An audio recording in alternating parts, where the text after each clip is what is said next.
بسم اللہ الرحمن الرحیم۔ کتاب کہکشان نیستی آیت اللہ سید علی قاضی طباطبائی، ایک مستند داستان از محمد ہادی اصفہانی۔ 1311 قمری 1894 عیسوی، رخشندہ سادات کی زبانی۔ حسین ماہتاب، چاند کس قدر روشن تھا۔ بین الحرمین سے نزدیک واقع سرائے میں حجرے کے دریچے سے نور ماہتاب میرے چہرے کو نواز رہا تھا۔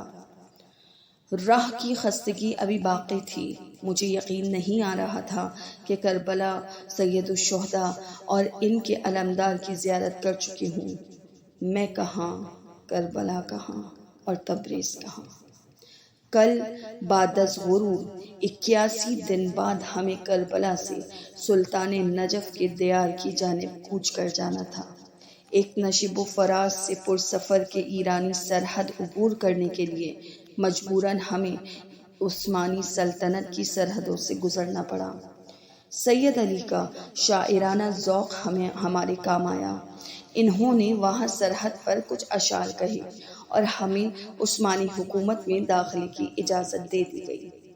میں نے سید علی اور بیٹیوں پر نظر ڈالی جو ان کے اطراف زمین پر سو رہی تھیں۔ مجھے ان کا حال سمجھ میں نہیں آ رہا تھا۔ وہ خوش تھے کہ اپنے دل کی مراد پالی ہے، لیکن پھر دکھی کیوں تھے، مضطرب کیوں تھے؟ لوگ صرف خوش کیوں نہیں رہ سکتے؟ ایک طویل مدت تک نجف کے اشتیاق نے انہیں بے تاب رکھا تھا۔ خود میں گم رہتے اور وقت و بے وقت توسل کیا کرتے۔ جہاں بھی ممکن ہوتا نماز پڑھتے اور اپنی مراد تک پہنچنے کے لیے اپنے ہاتھ آسمان کی سمت دراز کرتے۔ اب جب کہ ہم نجف سے 14 فرسخ کے فاصلے پر تھے، پھر بھی رنج کے آثار ان کے چہرے پر دکھ رہے تھے۔ میں اس سفر میں اس لیے ان کے ساتھ روانہ ہوئی تاکہ ان کے ساتھ رہوں۔ میں لڑکیوں کا خیال رکھتی تھی تاکہ سید علی اپنے کام نمٹا سکیں۔ قافلے والوں کو ان سے توقعات تھیں۔ وہ سوال پوچھتے اور زیارت و مجلس پڑھنے کی خواہش کرتے۔ کاش انہیں کبھی ان کے حال پر چھوڑ دیا کرتے۔ جب بھی وہ تنہائی پاتے اپنے آپ کو سنبھالتے، گویا دوبارہ اپنی تعمیر کر رہے ہوں۔ مجھے وہ دن یاد آیا جب وہ رشتہ لے کر آئے تھے۔ میری آنکھوں سے ان کی شیریں مسکراہٹ محو نہیں ہوتی تھی۔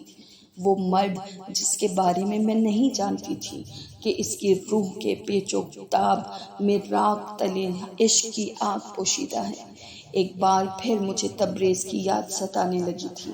لیکن سید علی کی محبت آمیز نگاہ کی چمک اور ان کی پاک ذات مجھے ان کے ساتھ رہنے پر قائل کر دیتی تھی۔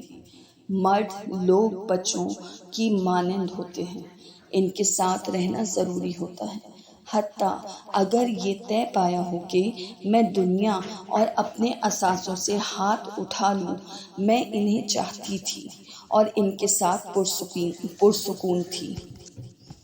جب میں حواس میں آئی تو دیکھا کہ 3 بیٹیوں کی ماں اور ایسے مرد کی بیوی بن چکی ہوں جو اہل علم و عبادت ہے۔ ان میں کسی چیز کی کمی نہیں تھی، اہل فکر و ذکر اور صاحب دروس و تقویٰ تھے، اور سب سے بڑھ کر مجھے چاہتے تھے اور محبت کرنے میں بخل سے کام نہیں لیتے تھے۔ مجھے اور کیا چاہیے تھا؟ ایسے مرد کی مہر و محبت جس کے دل کی آرزو نجف تھا۔